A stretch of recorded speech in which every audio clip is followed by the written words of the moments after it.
ജീവാമൃതം ശ്രീഭാഗവതാമൃതം ജീവാമൃതം ശ്രീ വിഷ്ണു ഭഗവാന്റെ ചരിതാമൃതം വേദവ്യാസൻ മൊഴിഞ്ഞ വചനാമൃതം വേദവ്യാസൻ മൊഴിഞ്ഞ വചനാമൃതം ഭാഗവതാമൃതം ജീവാമൃതം ശ്രീഭാഗവതാമൃതം ജീവാമൃതം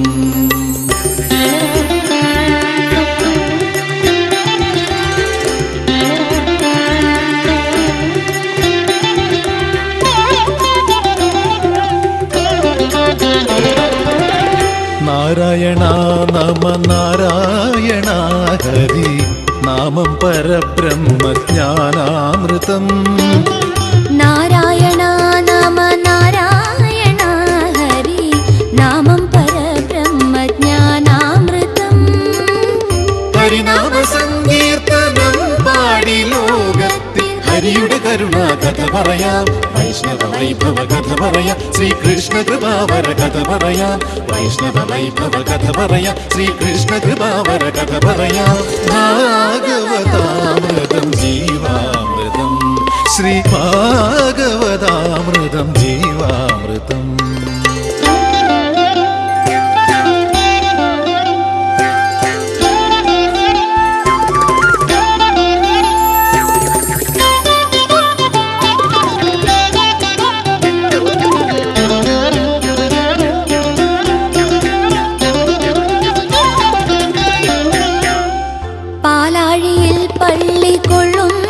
ഭഗവാന്റെ ലീലാവിലാസങ്ങളാണീ കഥ പാലാഴിയിൽ പള്ളി കൊള്ളുന്ന ഭഗവാന്റെ ലീലാവിലാസങ്ങളാണീ കഥ പാഞ്ചജന്യം മുഴക്കി ഗീതാമൃതം പൊഴിച്ച കൃഷ്ണ ഹരേ ജയ കൃഷ്ണ ഹരേ പങ്കജനാഭ മുകുന്ദ ഹരേ വൃന്ദാവന ഗോവിന്ദ ഹരേ പങ്കജനാഭ മുകുന്ദ ഹരേ വൃന്ദാവന ഗോവിന്ദ ഹരേ ഭാഗവതാമൃതം ജീവാമൃതം ശ്രീ ഭാഗവതാമൃതം ജീവാമൃതം ശ്രീ വിഷ്ണു ഭഗവാന്റെ ചരിതാമൃതം വേദവ്യാസൻ മൊഴിഞ്ഞ വചനാമൃതം ഭാഗവതാമൃതം ജീവാമൃതം വേദസാരാമൃതം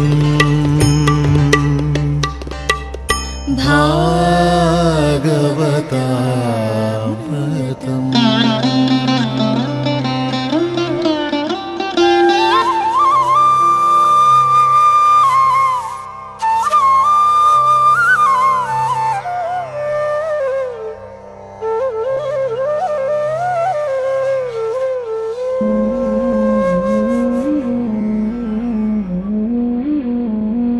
നാരായണ നാരായണ നാരായണ നാരായണ നാരായണ നാരായണ നാരായണ നാരായണ നാരായണ നാരായണ നാരായണ നാരായണ നാരായണ നാരായണ നാരായണ നാരായണ നാരായണ നാരായണ ഓം നമോ ഭഗവതേ വാസുദേവായ ഓം നമോ ഭഗവതേ വാസുദേവായ ഓം നമോ ഭഗവതേ വാസുദേവായ ഓം നമോ ഭഗവതേ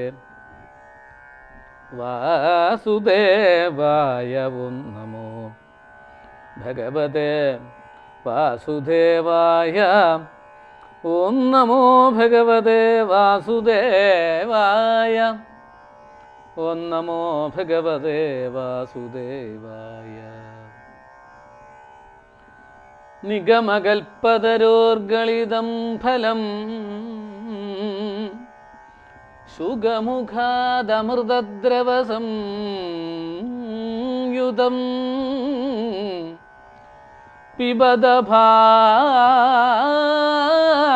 ഭാഗവതം രസമാലയം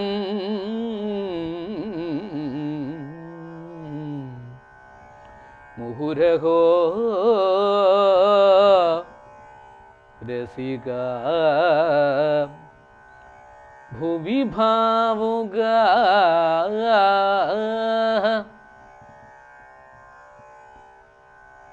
അഗ്രേ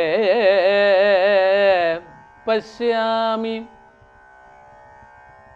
തേജോ നിബിഡതരകളായ ആവലീലോഭനീയം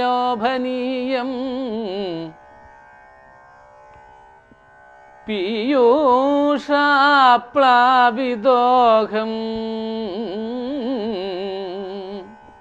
തദനോ തദുദരേ ദിവ്യകൈശോരവേഷം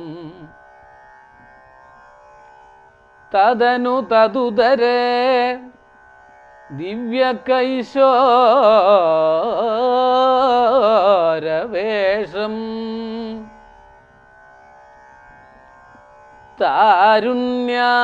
താരുണ്യാരംഭരമ്യം പരമസുഖരസാസ്വാദ രോമാഞ്ചിതാംഗൈ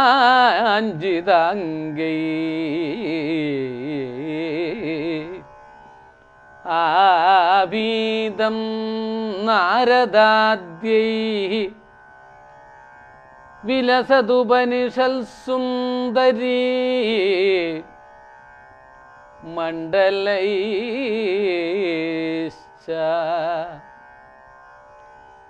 വിലസതുപനിഷത് സുന്ദരീ മണ്ഡലൈശ്ച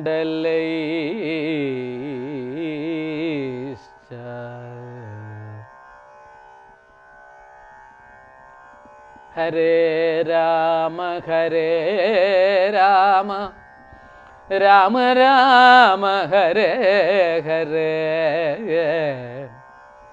ഹരേ കൃഷ്ണ കൃഷ്ണ കൃഷ്ണ ഹരേ ഹരേ ഹരേ രാമ രാമ രാമ ഹരേ ഹരേ ഹരേ കൃഷ്ണ കൃഷ്ണ കൃഷ്ണ ഹരേ ഹരേ ഹരേ രാമ രാമ രാമ ഹരേ ഹരേ ഹരേ കൃഷ്ണ കൃഷ്ണ കൃഷ്ണ ഹരേ ഹരേ ഹരേ കൃഷ്ണ കൃഷ്ണ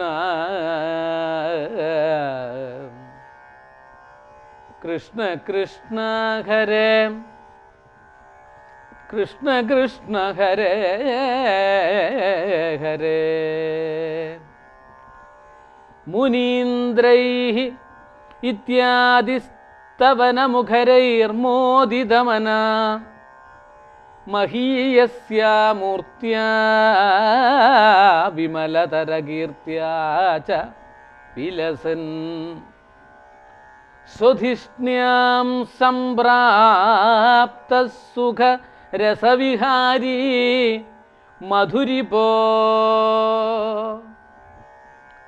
നിരുന്ധ്യാ രോഗം മേ സകലമഭി വാതാലയപതേ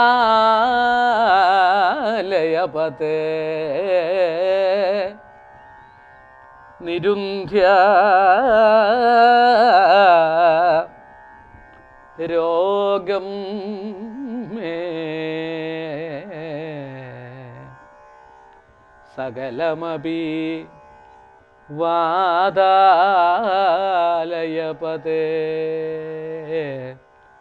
കൃഷ്ണ.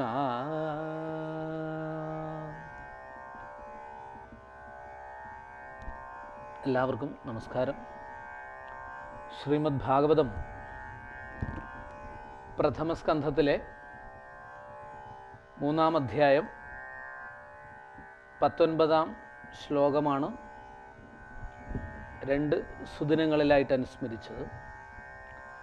പഞ്ചദശം വാമനകം കൃത്വാഗാധധ്വരം ബലേ പദത്രയം യാജമാന പ്രത്യാദിൽ സുസ്ത്രിവിഷ്ടപം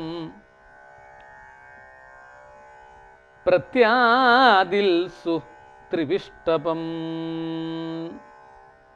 നമ്മൾ പറഞ്ഞുകൊണ്ടിരിക്കുന്നത് വാമനാവതാര ചരിത്രമാണ്.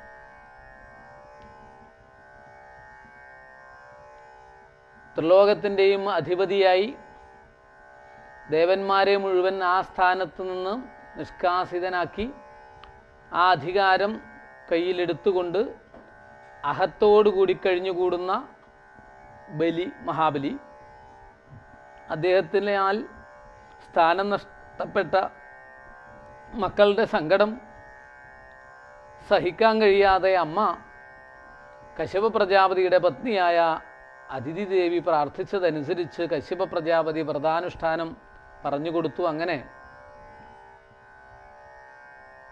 വിശേഷപ്പെട്ട വ്രതം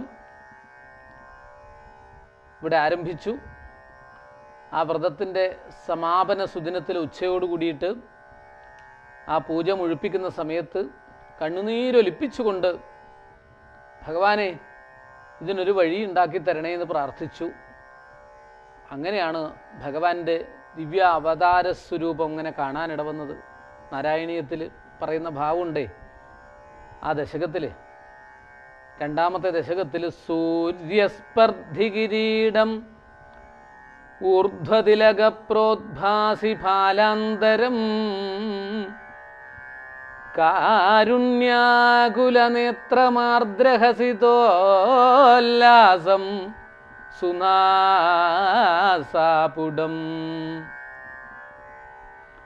ഗണ്ഡോദ്യന്മകരാഭകുണ്ടലയുഗം കണ്ഠോജ്വലൽ കൗസ്തുഭം ത്വദ്രൂപം വനമാല്യഹാരപടല ശ്രീവത്സ ദീപ്രം ഭജേ.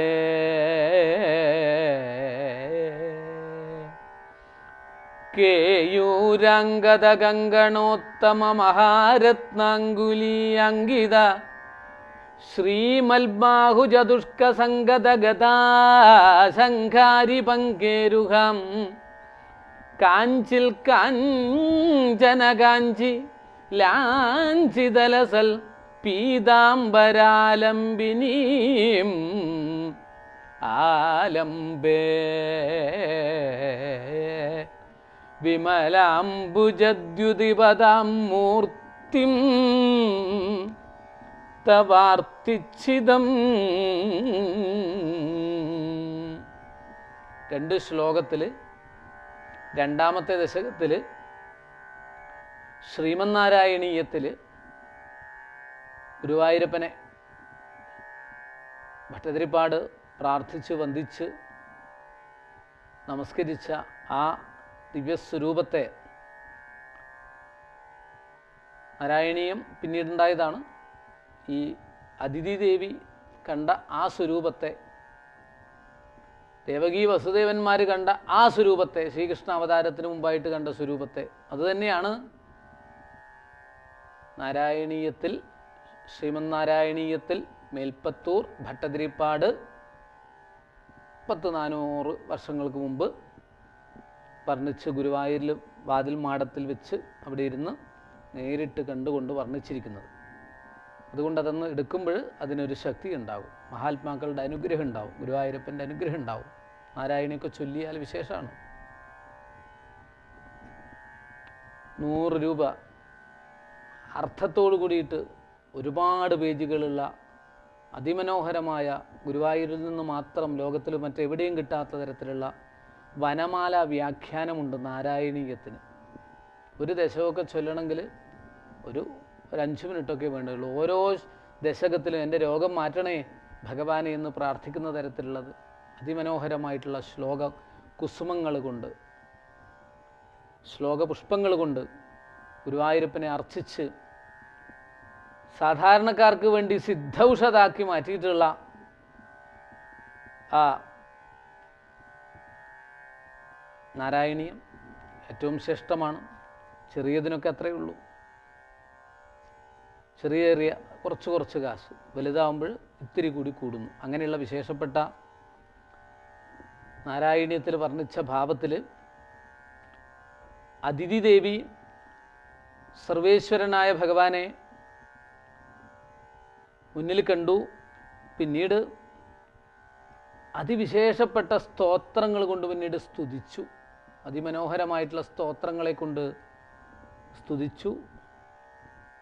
വളരെയധികം സന്തുഷ്ടനായി ഭഗവാൻ. ആ സ്തോത്രങ്ങൾ കേട്ട് കഴിഞ്ഞാൽ അത്യധികം സന്തുഷ്ടനാവും. സ്തവ്യസ്തവപ്രിയ സ്തോത്ര സ്തുതിസ്തോതാരണപ്രിയ പൂർണ്ണപൂരയിതാ പുണ്യ പുണ്യകീർത്തി അനാമയ എന്നൊക്കെയാണ് പറയുന്നത്. അങ്ങനെയുള്ള ഭഗവാൻ വളരെയധികം സന്തുഷ്ടനായി.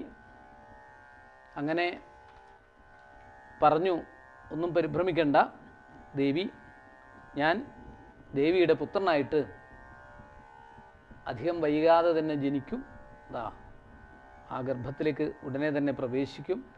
എന്നെ ആ ഒരു ഭാവത്തോടു കൂടിയിട്ട് എപ്പോഴും പ്രാർത്ഥനയോടു കൂടിയിട്ട് ആശ്രയിച്ചോളൂ. അവതരിക്കുന്നതിന് മുമ്പും ശേഷവും ആശ്രയിച്ചോളൂ. എൻ്റെ തന്നെ പരമഭക്തനായ ആ മഹാബലിയുടെ അഹംഭാവത്തെ ഇല്ലാതാക്കി മഹാബലിക്ക് അനുഗ്രഹം കൊടുത്ത് ഞാൻ അടുത്ത മന്വന്തരത്തിലെ ഇന്ദ്രനായിട്ട് വാഴിക്കുന്നു. അതുകൊണ്ട് അതിനുള്ള എല്ലാ ഏർപ്പാടുകളും ചെയ്യും, ഒന്നും പരിഭ്രമിക്കേണ്ട കേട്ടോ എന്ന് പറഞ്ഞ് അതിഥി ദേവിയെ അനുഗ്രഹിച്ചു.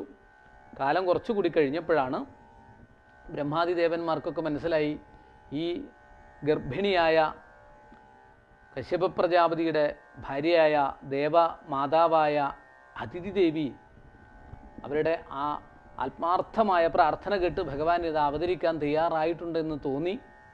അങ്ങനെ ബ്രഹ്മാദി ദേവന്മാർ, അവർക്ക് വലിയൊരു ഉത്തരവാദിത്വമുണ്ടല്ലോ, അവരുടെയൊക്കെ സങ്കടം അത്ര വലുതായിരുന്നു. അവരൊക്കെ പ്രാർത്ഥിച്ചു കൊണ്ടിരിക്കുന്നു, പിന്നെ സ്തുതിച്ചു കൊണ്ടിരിക്കുന്നു. ഏതാണ്ട് സമയമായി അവതരിക്കാൻ സമയമായി എന്ന് തോന്നുന്ന സമയത്ത് അവരൊക്കെ സ്തുതിച്ചു കൊണ്ടിരിക്കുന്ന സമയത്താണ്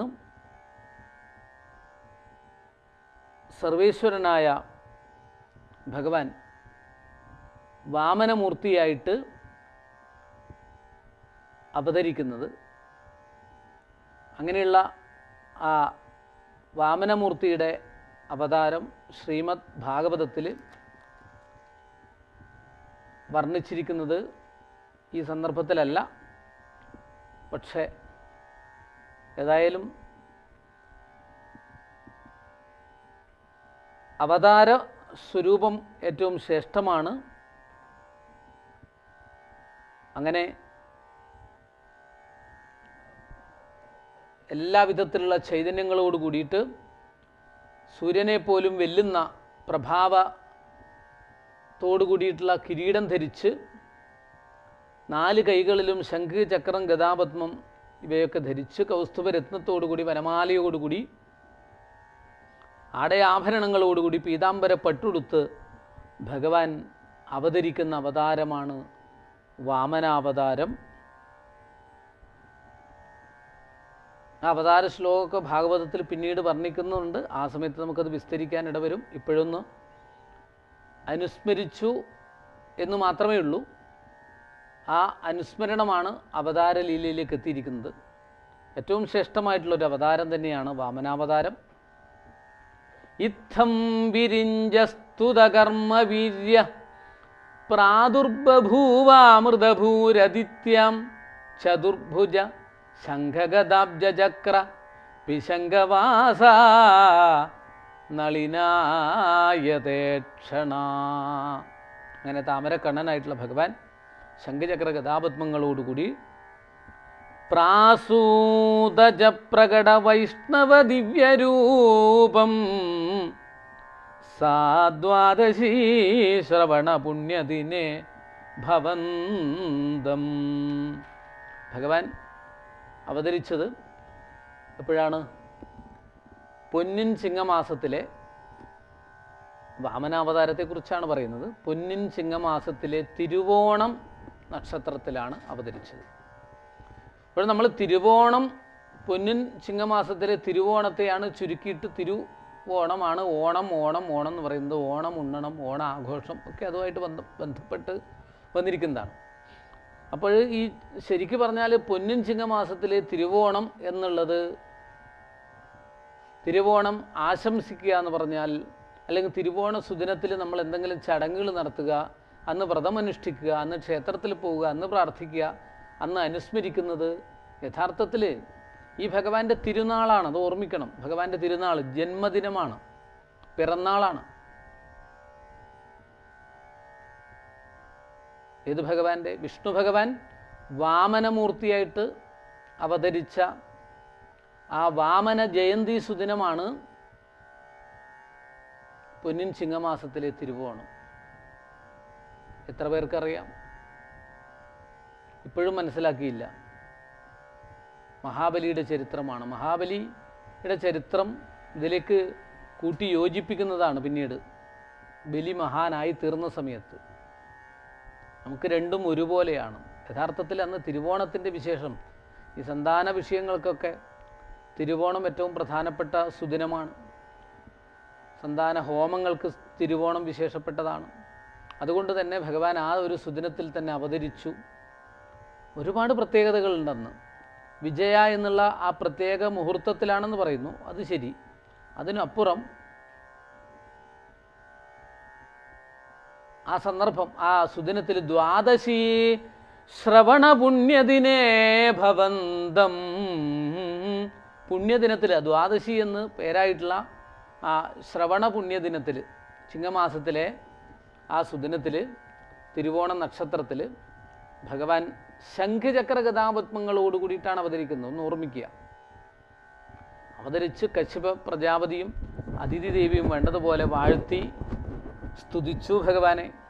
സന്തോഷമായി ഭഗവാനെ, സന്തോഷമായി എന്ന് പറഞ്ഞ് സ്തുതിച്ചു. ഈ ശ്രീകൃഷ്ണ അവതാരമൊക്കെ പിന്നീട് വർണ്ണിക്കുമല്ലോ, അതുപോലെയുള്ള ഒരു അവതാരം തന്നെയായിരുന്നു വാമനമൂർത്തിയുടെയും അവതാരം, വിഷ്ണുവിൻ്റെ എല്ലാ പ്രഭാവങ്ങളോടും കൂടിയിട്ട്.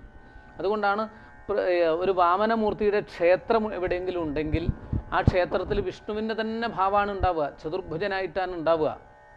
ആ സങ്കല്പം കൊണ്ടാണ്, ആ മൂർത്തി തന്നെയാണ് വാമനൻ. പിന്നീട് കുറച്ചും കൂടെ കഴിഞ്ഞപ്പോഴാണ്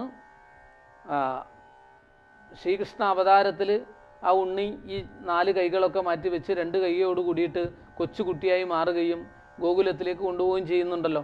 അതുപോലെ ഇവിടെയും പെട്ടെന്ന് തന്നെ ഇവരുടെ പ്രാർത്ഥനയൊക്കെ കഴിഞ്ഞ് കണ്ണുനീരൊലിപ്പിച്ച് തൊഴുകുന്ന സമയത്ത് പെട്ടെന്ന് ഈ രൂപമൊക്കെ മാറ്റിവെച്ച് പെട്ടെന്ന് കുറച്ച് മുതിർന്ന ഒരു കുട്ടിയായി, കുറച്ച് വളർന്നു വന്ന ഒരു കുട്ടിയുടെ ഭാവത്തിലേക്ക് എത്തി. ഏതാണ്ട് നമ്മൾ സങ്കല്പിക്കുക, കുറച്ച് പെട്ടെന്നങ്ങ് വളർന്നു വന്നിട്ട് നല്ല തടിച്ച ഒരു കുട്ടി, കുറച്ച് അതിനനുസരിച്ചിട്ടുള്ള നീളമില്ലാതിരിക്കുമ്പോഴോ ഉയരമില്ലാതിരിക്കുമ്പോഴോ ആ കുട്ടി കുറച്ച് വാമനൻ എന്ന് പറയുന്നത് അതുകൊണ്ടാണ്. ആ ഭാവത്തിലായി ഒരു മനുഷ്യ ഭാവത്തിലുള്ള മാനുഷ ബാലവേഷം തന്നെയാണുള്ളത്.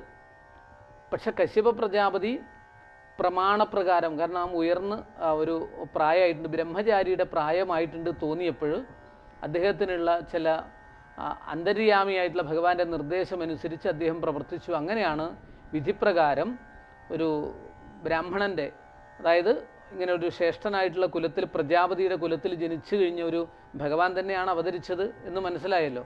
അപ്പോൾ ഭഗവാന് ചില സംസ്കാര ക്രിയകൾ, അതായത് ആ ചടങ്ങുകളൊക്കെ ചെയ്യണം, അതുകൊണ്ട് എത്രയും പെട്ടെന്ന് ചെയ്യണമെന്ന് തോന്നി. അങ്ങനെയാണ് ഉപനയനം ചെയ്യിച്ചു. ഈ പൂണൂല് ഇടുന്ന ചടങ്ങിനെയാണ് ഉപനയനം എന്ന് പറയുന്നത്. മേഖലാജിന ദണ്ഡാക്ഷം ഒക്കെ ഉണ്ട്. മേഖല അരയിൽ കെട്ട്, പിന്നെ കൃഷ്ണാജിനം ഒക്കെ അണിയിച്ച്, കുണ്ടലങ്ങളൊക്കെ അണിയിച്ച്, അങ്ങനെ ഒരു ബ്രഹ്മചാരിയുടെ വേഷം, കയ്യിലൊരു കമണ്ടലും പിന്നെ ഒരു ഓലക്കൊടയൊക്കെ ആയി മെതിയടികളോട് കൂടിയിട്ട് ആ ഒരു ബ്രഹ്മചാരിയുടെ ഭാവത്തിലിങ്ങനെ എത്തിച്ചു. സാക്ഷാൽ പാർവതീദേവി തന്നെ ഭിക്ഷ കൊടുക്കുന്നു ബ്രഹ്മചാരിക്ക്. ഈ ആദ്യമായിട്ടുള്ള ഉപനയനത്തിൻ്റെ ആദ്യത്തെ ചടങ്ങ് ഈ പൂണൂലിടുന്നതോട് കൂടിയിട്ട് അവിടെ ബ്രഹ്മോപദേശം ആണ്. സാക്ഷാൽ ഗായത്രി മന്ത്രം തന്നെ സൂര്യൻ തന്നെ വന്നിട്ട് ഉപദേശിച്ചു. സാധാരണ സൂര്യനെ സാക്ഷി നിർത്തിക്കൊണ്ട്, സൂര്യനെ കണ്ടുകൊണ്ട് പിതാവ് ആ സ്ഥാനത്ത് നിന്നുകൊണ്ട് ഉപദേശിക്കുകയാണ് പതിവ്, വലത് ചെവിയിൽ. ഇത് സൂര്യൻ തന്നെ നേരിട്ട് വന്ന് സൂര്യഗായത്രി മന്ത്രം ഉപദേശിച്ചു. സാക്ഷാൽ ഭിക്ഷ അമ്മയാണ് കൊടുക്കുക. സാക്ഷാൽ ജഗദംബിക തന്നെ, പാർവതീദേവി തന്നെ ഭിക്ഷ കൊടുത്തു. അങ്ങനെ ആ ചടങ്ങുകളൊക്കെ കഴിഞ്ഞ് കുട്ടി കാശിക്ക് പോകുന്നത് പോലെ ഈ കമണ്ടലൊക്കെ ആയിട്ട് ബ്രഹ്മചാരിയായിട്ട് അങ്ങനെ കഴിഞ്ഞുകൂടുന്നു. ഈ കുട്ടിക്ക് ഇനി ചില ചടങ്ങുകളുണ്ട്. ഇനി ചമത ഹോമങ്ങളൊക്കെ ചെറുതായിട്ട് ചെയ്യാനുണ്ട് സന്ധ്യാവേളകളിൽ. അതൊക്കെ ചെയ്തുകൊണ്ടങ്ങനെ ആ കശ്യപ പ്രജാപതിയുടെ കൊട്ടാരത്തിൽ ഭവനത്തിൽ കഴിഞ്ഞുകൂടുകയാണ്. അങ്ങനെ ഇരിക്കുന്ന സമയത്താണ് വാമന മൂർത്തിയായിട്ടുള്ള ഈ ബ്രഹ്മചാരിക്ക് തോന്നി ഇവിടെ ഒരു വലിയ യാഗം നടക്കുന്നു. ആ യാഗം നടത്തുന്നത് മഹാബലിയാണ്. ബലിയാണ് പിന്നീട് മഹാബലിയാവുന്നത്. ആ യാഗം എന്നുള്ളത് വളരെ വിശേഷപ്പെട്ടതാണ്. യാഗസ്ഥലത്ത് പോകണം. പക്ഷേ ഒരു സുദിനത്തിൽ നല്ലൊരു സുദിനം നോക്കിയിട്ട് പുറപ്പെട്ടു. പക്ഷെ അന്ന് എന്താ വിശേഷം എന്നറിയോ? ഇഷ്ടദാനം ചെയ്യുന്ന സുദിനമാണ്. അങ്ങനെ ഇഷ്ടദാനം ചെയ്യുന്ന ആ സുദിനത്തിൽ ബ്രഹ്മചാരിയായിട്ടുള്ള ഈ ഉണ്ണി ക്ഷണിക്കാതെ തന്നെ അതിഥിയായിട്ട് അവിടെ എത്തിച്ചേരുന്നു. ഇത് എവിടെയാണ് സ്ഥലം എന്നൊക്കെ മനസ്സിലാക്കണം ഈ സന്ദർഭത്തിൽ. പിന്നീട് കഥയിൽ വിസ്തരിക്കും. ഇതൊക്കെ കേരളത്തിലുള്ള സംഭവമല്ല. ഇനി അത് വിചാരിക്കണ്ട, മഹാബലി കേരളം ഭരിച്ചു എന്ന് പറയുന്നുണ്ട്. അത് വേറൊരു കഥയുണ്ട്, മാവേലി കേരളം ഭരിച്ചു എന്നൊക്കെ പറഞ്ഞിട്ട്. അതും ഇതായിട്ടൊന്നും ബന്ധമില്ല എന്ന് തോന്നും ഇപ്പോഴും പറയുന്നത് കേട്ടോ. കാരണം ഈ മഹാബലിയാണ് മാവേലിയായിട്ട് പറയുന്നതെങ്കിൽ അതൊക്കെ തെറ്റാണ്, വിഡ്ഢിത്തം തന്നെയാണ്. കാരണം കേരളം ഭരിച്ചു എന്നല്ല പറഞ്ഞിരിക്കുന്നത്. പിന്നെയോ അന്ന് കേരളം തന്നെ ഇല്ല. പരശുരാമൻ മഴുവ് എറിഞ്ഞിട്ടാണ് കേരളം ഉണ്ടാവുന്നത്. പരശുരാമ അവതാരം വരാനിരിക്കുന്നതേ ഉള്ളൂ. അങ്ങനെയാണെങ്കിലോ കേരളത്തിലല്ല. പിന്നെ എവിടെയാണ്? നർമ്മദായ തട ഉത്തരേ ബലേ ഭൃഗുഗച്ഛ സംജ്ഞകേ. നർമ്മദാ നദിയുടെ ഉത്തര ദിക്കിൽ വടക്ക് ഭാഗത്തുള്ള തീരത്ത് ആ സ്ഥലത്താണ് യാഗം ഉണ്ടായത്. നർമ്മദാ നദി എവിടെയാണെന്ന് അന്വേഷിക്കുക, സംശയമുള്ളവർ കണ്ടെത്തുക. അത് കുറേ അങ്ങോട്ടുള്ള സ്ഥലമാണ് ഇതൊക്കെ പറയുന്നത്. ആ നർമ്മദയുടെ ഉത്തര ദിക്കിലാണ് യാഗഭൂമി. നരസിംഹപുരിയൊക്കെ ഇവിടെ കാണാൻ സാധിക്കും. ഇന്ന് ഹച്ച് എന്നൊക്കെ പറയുന്ന സ്ഥലമാണ്. അവിടെയാണ് ഇദ്ദേഹത്തിൻ്റെ ഇവിടെ ഭാരതത്തിൽ ഉണ്ടായ ഭൂമിയിലുണ്ടായ കൊട്ടാരം ഉണ്ടായത്. ബാക്കിയൊക്കെ അധീനത്തിൽ വന്നതാണ്. അവിടെയൊക്കെ സാമന്ത രാജാക്കന്മാരുണ്ടാകുക. ഇതൊക്കെ ഒന്ന് ഓർമ്മിക്കുക. അങ്ങനെ ആ യാഗശാലയിൽ എന്തും കൊടുക്കുന്നൊരു സുദിനുണ്ട്. ഈ യാഗത്തിൽ ഇഷ്ടപ്പെട്ട ദാനം എല്ലാവർക്കും, നമ്മൾ അന്നദാനം മഹാദാനം എന്നൊക്കെ പറഞ്ഞുകൊണ്ട് ഇഷ്ടം പോലെ വേണ്ടത്ര കഴിച്ചോളൂ എന്ന് പറഞ്ഞു കൊടുക്കുന്നില്ലേ? ഇതുപോലെ സർവാണി, സദ്യയും സർവാണിയും, ധനം, മറ്റുള്ള സൗകര്യങ്ങൾ, അവരവർക്ക് ജീവിക്കാൻ ആവശ്യമുള്ളതൊക്കെ കൊടുക്കും ഭരണാധികാരി. കാരണം ത്രിലോകത്തിൻ്റെയും അധിപതിയായിട്ട് അങ്ങനെ ഒരു സുദിനമുണ്ട് യാഗത്തിൽ, ഇഷ്ടദാനം ചെയ്യുന്ന ഒരു സുദിനം. ആ സുദിനത്തിലാണ് മഹാബലിയുടെ ആ യാഗസ്ഥലത്തേക്ക് പെട്ടെന്ന് വാമനമൂർത്തി തേജസ്വിയായിട്ട്, ബ്രഹ്മവർച്ചസ്വി എന്നൊക്കെയാണ് പറയുക, ബ്രഹ്മ തേജസ്വിയായിട്ട് എത്തിച്ചേരും. അങ്ങനെ ഒരു ബ്രഹ്മചാരിയെ കാണാൻ കിട്ടുന്നത് മഹാഭാഗ്യമാണ്. എല്ലാവരും നമസ്കരിക്കും തൊഴുതിട്ട്. കാരണം അതൊക്കെ അപൂർവമായിട്ടുള്ള രംഗമാണ്. അങ്ങനെ ഒരു ബ്രഹ്മചാരിയെ കാണുന്നുണ്ടെങ്കിൽ നമസ്കരിക്കുക, വന്ദിക്കുക. ഇത് മഹാഭാഗ്യമാണ്. കാരണം ഈശ്വരനെ കാണാൻ സാധിക്കും ഇഷ്ടം പോലെ. പക്ഷേ ഈശ്വര സ്വരൂപ അവതാരങ്ങളും കാണാൻ സാധിക്കും. ബ്രഹ്മചാരി അങ്ങനെ കണ്ടുകിട്ടില്ല. കാരണം അങ്ങനെ ഒരു ശക്തിയുണ്ട് ബ്രഹ്മചാരിക്ക്. അങ്ങനെയുള്ള ബ്രഹ്മചാരിയെ കണ്ട് സന്തോഷത്തോടുകൂടി സ്വാഗതം ചെയ്തു. കൂട്ടിക്കൊണ്ടുപോയി സിംഹാസനത്തിലിരുത്തി കാല് കഴുകി എന്താണ് വേണ്ടത് എന്നൊക്കെ ചോദിക്കുന്നു. സന്തോഷമായി കേട്ടോ. ഞാൻ മാത്രമല്ല, എൻ്റെ അച്ഛനും മുത്തശ്ശനും, എൻ്റെ കുലം പ്രഹ്ലാദൻ മുത്തശ്ശനും മാത്രമല്ല, എൻ്റെ കുലം മുഴുവനും പരിശുദ്ധമായി തീർന്നു അങ്ങയുടെ പാദസ്പരിശം കൊണ്ട്. മഹാത്മാക്കളൊക്കെ നമ്മുടെ ഭവനത്തിൽ വന്നാൽ നമുക്ക് വിലയുണ്ടാവില്ല ചിലപ്പോഴും. ഇത് മഹാഭാഗ്യമാണ് കേട്ടോ. ഇവിടെ എന്തെങ്കിലും ദുരിതങ്ങളൊക്കെ ഉണ്ടെങ്കിൽ അതിനൊക്കെ ശാന്തിയാണ് പാദസ്പരിശം എന്ന് പറയുന്നത്. കാരണം ശാസ്ത്രീയമായിട്ടും പാദത്തിലാണ് ഏറ്റവും ശ്രേഷ്ഠമെന്ന് പറയുന്നത്. അതൊക്കെ നമ്മൾ ഓർമ്മിക്കണം ഈ സന്ദർഭത്തിൽ. ഒരു മനുഷ്യന് തന്നെ പാദമാണ്, പാദത്തിൻ്റെ അടിഭാഗമാണ് ഏറ്റവും ശ്രേഷ്ഠം. അവിടെ വളരെ പരിശുദ്ധിയോടുകൂടി ഉണ്ടാവണം.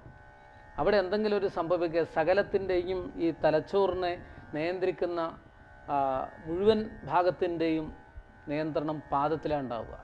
അതുകൊണ്ടാണ് ഈശ്വര പാദം ഏറ്റവും ശ്രേഷ്ഠമാകുന്നത്. പാദം കുളിർപ്പിക്കുന്നത് അതുകൊണ്ടാണ്, പാദത്തിനെ രക്ഷിക്കുന്നത് അതുകൊണ്ടാണ്.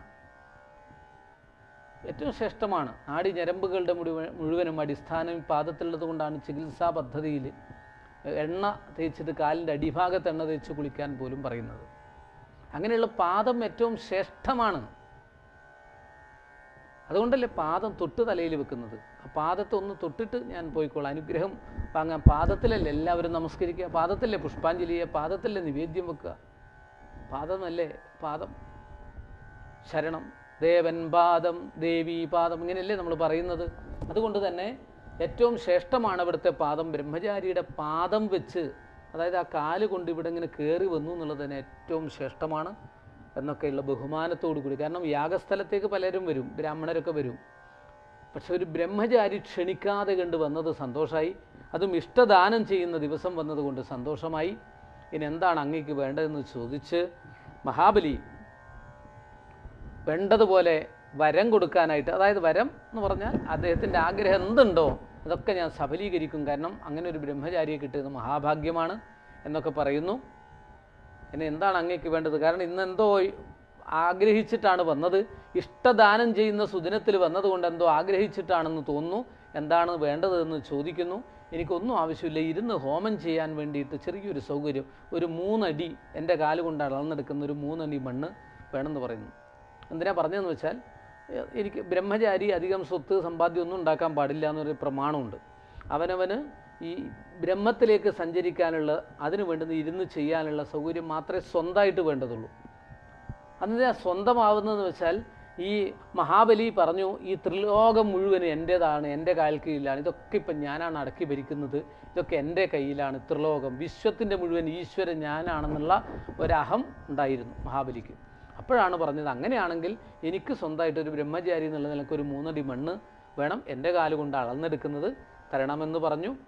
പിന്നീട് മഹാബലിയും ഈ വാമനമൂർത്തിയായിട്ടുള്ള ഭഗവാനും തമ്മിലുണ്ടായ സംഭാഷണവും 3 അടി മണ്ണ് അളക്കുന്നതും അനുഗ്രഹിക്കുന്നതുമായിട്ടുള്ള രംഗങ്ങളാണ് ശ്രീമദ് ഭാഗവതത്തിൽ കുറേ അധ്യായങ്ങൾ കൊണ്ട് വിസ്തരിച്ച് വർണ്ണിച്ചിട്ടുള്ള ആ വാമന അവതാര ചരിത്രം, വാമന പുരാണത്തിൽ വിസ്തരിച്ച് വർണ്ണിച്ചിട്ടുള്ള അവതാര ചരിത്രം. ഇതൊക്കെയാണ് ശ്രേഷ്ഠമായിട്ട് ഇനി അങ്ങോട്ടുള്ള സുദിനത്തിൽ നമ്മൾ വർണ്ണിക്കുന്നത്. ഭഗവാന്റെ അനുഗ്രഹം നമുക്ക് ഓരോരുത്തർക്കും ഉണ്ടാകട്ടെ എന്ന് പ്രാർത്ഥിക്കുക. കാരണം ഈ സുദിനത്തിൽ നമ്മൾ വാമന അവതാരം തന്നെ ഒന്ന് കേൾക്കാൻ ഇടവന്നു. ശരിക്കിത് അഷ്ടമസ്കന്ധത്തിലാണ് കേൾക്കാൻ ഇടവരിക യോഗം ഉണ്ടെങ്കിൽ. പക്ഷെ ഇതിപ്പോഴേ തന്നെ കേൾക്കാൻ വരുന്നതും സാധിക്കുന്നതും ഒരു മഹാഭാഗ്യമായിട്ട് കണക്കാക്കാം. തുടർന്നുള്ള കഥാഭാഗങ്ങൾ അടുത്ത സുദിനത്തിൽ ഇങ്ങനെ തുടർച്ചയായിട്ട് അല്പാൽപമായിട്ട് അങ്ങനെ അയവിറക്കാൻ നമുക്ക് ഓരോരുത്തർക്കും സാധിക്കട്ടെ എന്ന് പ്രാർത്ഥിക്കാം. സ്വസ്തി പ്രജാഭ്യ പരിപാലയന്താം ന്യായേണ മാർഗേണ മഹിം മഹീഷാഃ ഗോബ്രാഹ്മണേഭ്യഃ ശുഭമസ്തു നിത്യം ലോകാ സമസ്താഃ സുഖിനോ ഭവന്തു. ചരണനദജനഭരണതവകഥകളിന്നു ഞാൻ ചെറ്റുപിഴച്ചുര ചെയ്തു പോയെങ്കിലും തവ മനസി സകലമതു കൃപയൊടു പൊറുത്തുമാം തുൽഭക്തനാകാൻ അനുഗ്രഹിക്കേണമേ.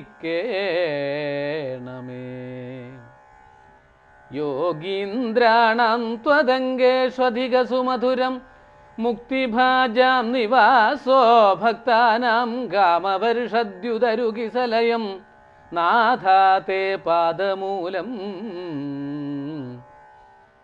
നിത്യം ചിത്തസ്ഥിതം മേ പവനപുരപദേ കൃഷ്ണ കാരുണ്യസിന്ധോ ഹൃത്വാ നിശേഷതാപൻ പ്രതിശതു പരമാനന്ദസന്തോഷലക്ഷ്മീം കായേന വാചാ മനസേന്ദ്രിയൈർവാ ബുദ്ധ്യാത്മനാ വാ പ്രകൃതേ സ്വഭാവാൽ കരോമി യദ്യൽ സകലം പരസ്മൈ നാരായണായേതി സമർപ്പയാമി.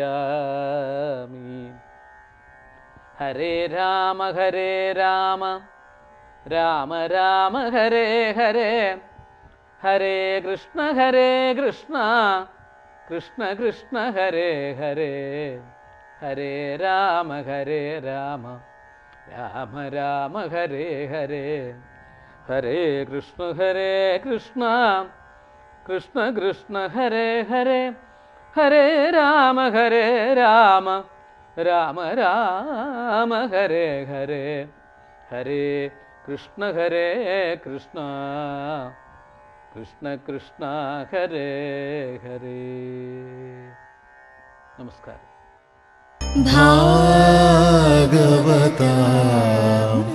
ഭാഗവതാമൃതം